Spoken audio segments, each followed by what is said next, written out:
मुझे जहां तक लगता है उसमें कसूर जीन्स का नहीं होता, उसमें कसूर इस बात का होता है कि उस घर का वातावरण इतना टॉक्सिक है कि उसमें जो भी रहेगा उसका भी दिमाग खराब होगा। आपने कभी गौर किया हो आपके आसपास मोहल्ले में, कॉलोनी में कोई ऐसे परिवार के लोग होंगे जो गाली बहुत देते, तो उनके घर का बड़ा भी देता है और छोटा भी देता है, और उनको कोई संकोच नहीं लगती गाली बोलने में, बोलते हैं। और फिर बात बात पे झगड़ा करना, बात बात पे लड़ाई करना, बात बात पे गाली देना, हिंसक प्रवृत्तियां वो पूरे खानदान में दिख रही है। क्या ये उनके जीन्स में आ गया है? मैं कहूंगी नहीं, जीन्स में नहीं आया, वातावरण ऐसा था जिसके कारण उसका नेचर, उसकी जो स्वभाव है वो ऐसा बन जाता है। अब इससे विपरीत एक सज्जन है दक्षिण भारत में, वो संगीत में बहुत समर्पित है, तो अच्छा संगीत अभ्यास करते हैं। तो ये संगीत अभ्यासी के घर में जो बच्चे हैं वो बच्चे भी संगीत अभ्यासी है। तो उनका बेटा 6 वर्ष का है और राम रक्षा स्तोत्र बिना किसी गलती के एकदम स्पष्ट उच्चारण के साथ वो बोलता है। विष्णु सहस्त्र नाम कंठस्थ है, बड़े कॉन्फिडेंस के साथ वो बोलता है। भगवत गीता के कई अध्याय हैं उसको कंठस्थ हैं, बोलता है एकदम तोते की तरह का, गलती नहीं निका। और म्यूजिक की भी सेंसिबिलिटी है कि किस मीटर में, किस रिदम में गाना है, सुर में भी गाना है। तो ट्रेनिंग संगीत की है, ताल की है, रिदम की है, संस्कृत श्लोकों की है। तो क्या ये इसके जीन में था, या हम ये कहेंगे कि उस घर का वातावरण ऐसा कि दादा उठता है तो सुबह स्नान आदि के बाद, संध्या आदि के बाद पाठ करते हैं, उच्च स्वर में सस्वर पाठ करते हैं। तो वो भिन्न पाठ जो बच्चा सुन रहा है, तो आगे उनका लड़का वैसे है, आगे उस घर के जो बच्चे हैं वो भी वैसे ही हैं। कई बार ना कई लोग मुझे लिखेंगे, पहले तो एकदम जैसे मतलब खाओ पियो मौज करो और बेहोशी से जीवन जी रहे हैं, और जहाँ ही वो गर्भवती होते हैं तो वो मुझे पूछेंगे हमें बताइए हम क्या करें कि हमारे बच्चे धर्म की मार्ग पे चलें, है ना। तो मुझे लगता है अभी तुम तो चल नहीं पाए हो, तुम कहाँ चले हो, तुम तो चल नहीं पाए हो, तुम तो ठीक सीख नहीं पाए हो। अब सडनली चूंकि आप गर्भवती हो गए हो तो अब आप अपने बच्चे को भक्त बनाओगे। तुम बन जाते तो ज्यादा अच्छा नहीं था? अगर तुम नहीं बने हो तो आगे बच्चे को कैसे बनाओगे? हाँ, अगर तुम हो, अगर तुम वास्तविकता में तुम एक समर्पित साधक हो, एक हृदय से भक्त हो, ज्ञान चिंतन करते हो, शास्त्र अध्ययन करते हो, जप नियम से करते हो, बेईमानियां नहीं करते हो, झगड़े नहीं करते हो, राग द्वेष नहीं करते हो, तो फिर तो निश्चित है आपके जो भी संतान होगी वो तो आपसे ही सीखेगी ना। जैसा आप हैं वैसे वो हो जाएंगे। लेकिन अगर हम खुद नहीं कुछ कर पाए हैं और हम ये सोचे अब हमारे बच्चे तो भक्त हो ही जाएं, तो ये थोड़ा हास्यपद मुझको लगता है। तो पहले अपने ऊपर मेहनत करनी चाहिए। आप जैसे श्रीमद् भागवत पुराण आप पढ़िए, ऋषि कर्दम हैं, उनकी पत्नी है देवहूति।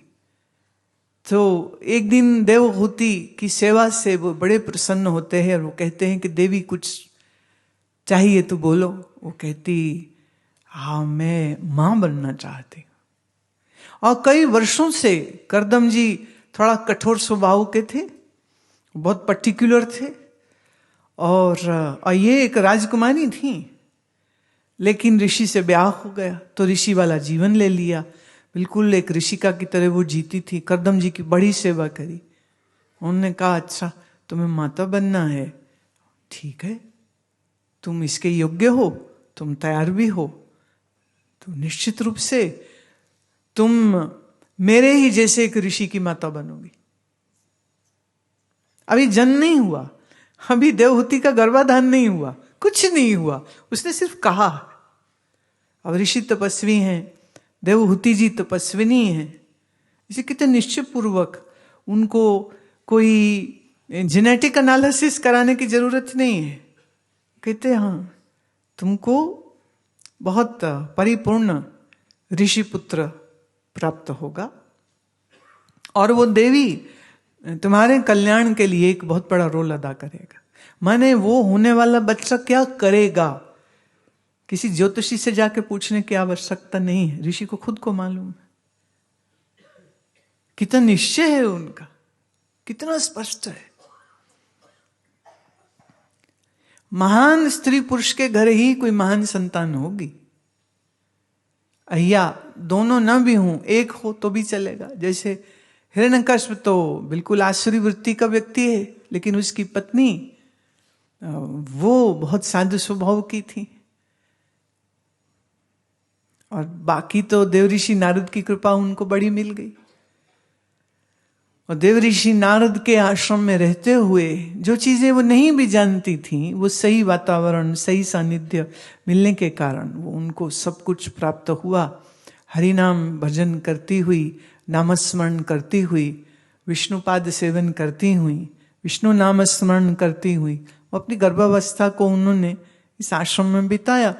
और फिर जब जन्म होता है तो कहते हैं कि जैसे ही खबर पहुंची देवऋषि नारद के कि देवी ने संतान को जन्म दे दिया है और वो पुत्र है, देवऋषि मिलने गए और बच्चे को लपेटा हुआ था माँ के पास, तो उन्होंने उठा के देवऋषि जी के हाथ में दिया कि ये रहा पुत्र। जब उसका चेहरा देखा ना तो ऐसे था जैसे ना एकदम प्रकाशमान, और उसकी आंखें खुल गईं और ऐसे चमक रही हैं आंखें, और ऐसे मुस्कुरा रहा है नवजात बच्चा, और ऐसे मुस्कुराए नवजात बच्चा और ऐसी चमक। तो देवऋषि ने कहा कि इसके मुख पर तो कितना आह्लाद है, और इसका ये आह्लाद हमेशा ही बढ़ता रहे, इसलिए मैं इसका नाम प्रहलाद करता हूं। प्र माने जिसमें आगे बढ़ना चालू रहे, फैलता रहे, रुक नहीं जाए, फैलता रहे, तो इसलिए नाम प्रहलाद हुआ। अब प्रहलाद जैसा भक्त अद्भुत, अति अद्भुत। सो अपनी तप तपस्या को अच्छा करिए। अगर वो ठीक है, इस विषय में मैंने पहले भी बात करी है, जिस स्त्री का अपना शरीर रोगी है या जिस पुरुष का शरीर रोगी है, उनकी संतान स्वस्थ नहीं हो सकती। आप नोट करिए, किसी गायनी से पूछेंगे, किसी नर्सिंग मैटरनिटी होम वालों से पूछेंगे, अगर 10 बच्चे पैदा होते हैं 6 को जॉन्डिस निकलता है, और उसको फिर इनक्यूबेटर में रखना पड़ता है, और ट्रीटमेंट चलती रहती, कोई 2 हफ्ते, कोई 3 हफ्ते, कोई 4 हफ्ते, कोई 6 हफ्ते, तो चलते ही रहता है। कभी आपने सोचा जॉन्डिस मतलब क्या? जॉन्डिस मतलब जब किसी का लीवर ठीक काम नहीं करता है तब जॉन्डिस होता है। बच्चा तो अभी पैदा हो रहा है, उसने ना तो रिफाइंड ऑयल खाए हैं, ना तो उसने ज्यादा चीनी खाई है, फिर उसका शरीर रोगी क्यों है? वो इसलिए कि जो वो मां है उसका अपना लीवर कॉम्प्रोमाइज्ड था। जिस पिता का अंश गया, वो पिता का अपना लीवर फैटीज ग्रेड 2 या ग्रेड 3 होगा। अब अगर स्त्री और पुरुष दोनों का लीवर फुली फंक्शनल, कोई फैटीनेस उसमें ना होए और शरीर में कोई इन्फ्लेमेशन नहीं हुए, माने सीआरपी ज्यादा नहीं होना चाहिए, जिसका शरीर में जो फास्टिंग शुगर लेवल्स है वो कम हुए, जिनका HbA1c 5 से कम हो, 5 से कम हो, मैं बहुत सारे मापदंड दे रही हूं। मैं ये वो मापदंड है जो ब्लड वर्क से पता लग जाएगा। शादी हो गई तो अब 2 साल 3 साल में बच्चा चाहिए, बच्चा होना चाहिए, तो जो भी नेचुरल प्रोसेस है उसमें स्त्री पुरुष तो लगे ही होते हैं। तो अब वो वेट ही कर रहे होते हैं कि कब कब प्रेग्नेंट हो जाए, और बस उनको लगता काम हो गया। पर किसी ने इतनी अकल नहीं लड़ाई कि पहले स्टेटस चेक करना चाहिए। पुराने समय में समझदार जो वैद्य होते थे वो स्त्री पुरुष दोनों की नाड़ी देखते थे। आज भी ऐसे वैद्य हैं जो नाड़ी देख करके बता देंगे कि आपका लीवर ठीक काम कर रहा है या नहीं, आपका पेनक्रियास ठीक है या नहीं, आपका ब्लड प्रेशर ठीक है या नहीं, आपका शुगर लेवल ठीक है या नहीं, नाड़ी से बता देते। तो पहले वो नाड़ी चेक करते थे स्त्री पुरुष दोनों की, फिर वो बाकायदा माने पंचांग से ज्योतिष से गणना करके देखते थे कि क्या ये उचित समय है भी या नहीं। अब सोचिए, अमावस्या के दिन अगर किसी स्त्री का गर्भाधान हो गया, अमावस्या के दिन, बच्चा पूर्ण स्वस्थ नहीं होगा। ये दिन गलत, ये रात गलत थी। कुछ निषिद्ध तिथियां होती। अब अफसोस इस बात का है कि इसका ज्ञान स्त्री पुरुष को है ही नहीं, क्योंकि आप जिस तरह की पढ़ाई पढ़ रहे हैं उस पढ़ाई में इन सब चीजों को तो चर्चा में भी नहीं लाते हैं। क्या तिथि है, क्या मुहूर्त है, कैसे दिन है, जिसको आज के समय पर हम जेनेटिकल एनालिसिस कहते हैं, हमारे ज्योतिषाचार्य उसको ज्योतिष की दृष्टि से देख लेते थे। और जो वैद्य होते थे वो ज्योतिषी भी होते थे, इसलिए जब वो नाड़ी देखते थे तो उसमें दिख जाता था कि इसका रक्त का कोई रोग है, या इसको स्नायु का कोई रोग है, या इसको नर्वस सिस्टम का कोई रोग है। अब रोगी शरीर और माँ बाप बनना है, और मान लो बन गए, ख्याल रखना इस बात का, इसका दंड किसको आएगा। अभी एक लेटेस्ट रिसर्च में देख रही थी, डॉक्टर विलियम ली, उनने ये पाया कि जिनका HbA1c ज्यादा हो, 8, 9, 10, 12, 14, 16 तक जिनका चला गया, जिनका शुगर लेवल ज्यादा हो, और जो रिफाइंड ऑयल्स ज्यादा खाते हैं और कोई एक्सरसाइज नहीं करते और सेडेंट्री जिनका लाइफस्टाइल है, ऐसी स्त्री जब गर्भवती होगी तो चांसेस हैं कि बच्चे का या तो लीवर कॉम्प्रोमाइज्ड होगा, या वो डायबिटिक 1 पैदा होगा, या वो ऑटिस्टिक पैदा होगा। आप ख्याल करिए 50 साल पहले इतने ऑटिस्टिक बच्चे नहीं थे, अब ऑटिज्म पर मालूम कहां जा रहा है। ऑटिज्म बहुत ज्यादा आ रहा है। तो इनकी रिसर्च ये आई कि जिनके रक्त में शुगर ज्यादा होती है, HbA1c ज्यादा होता है, जिनके पैनक्रियाटिक सेल्स जो है ठीक से काम नहीं कर रहे हैं, और हेपेटिक सेल्स जो है वो ठीक काम नहीं कर रहे हैं, उनके बच्चे ही डायबिटिक 1 पैदा होंगे, या ऑटिस्टिक, या तो ऐसी एक बड़ी लंबी लिस्ट उन्होंने निकाली। तो थोड़ा सा अगर ध्यान से हम देखें ना, तो एक समय पर वो वैद्य, वो ज्योतिषी देखता था, बताता था, और फिर कम से कम 3 साल के लिए वो खान पान क्या करो, क्या खाओ, क्या मंत्र करो, योगासन करो, ऐसा ये सब सुझाव वो देते थे। जैसे खाने में उड़द की दाल बहुत सी खाने को कही जाएगी, देसी घी बहुत खाने को कहा जाएगा, बादाम, नट्स, अंजीर इसको खाने को कहा जाएगा, और अनपॉलिश्ड राइस जो है, जिसे सेला चावल हम कहते हैं, सेला चावल खाने में बहुत सा कोडो, बहुत सा स्वांग, बहुत सारे इस प्रकार के जो नट्स होते हैं कि ये खाओ, ये औषधि, अगर कुछ ऊपर नीचे है स्वास्थ्य में तो ये औषधि है, ये आपका खान पान है, ये आपका रूटीन आसन प्राणायाम का है, ये आपका मंत्र जप है। वो वैद्य प्लस ज्योतिषी जो होता था वो बता देता। तो अब 3 साल या 2 साल depending upon individual to individual, फिर वो वापिस फिर देखते थे कैसी पल्स कैसी है, नाड़ी कैसी है, उसका सारा शोधन करके, जीव का एनालिसिस करके, ये उनका अपना तरीका होता था। तो फिर वो कहते थे अब सब सही है, अब आप संतान के बारे में सोचिए। और उसके पहले वो वीर्य रक्षण की बात करते थे, माने भोग से दूर रहने की भी बात करते। अब कितना विज्ञान है इसके विषय में। अब इतना विज्ञान की समझ रखने वाले जब ऋषि होते थे तभी तो उनके यहां फिर ऋषि कपिल जैसे बच्चे पैदा होते थे। कि मां ने इतना ध्यान रखा है तभी तो प्रहलाद जैसी संतान हुई है,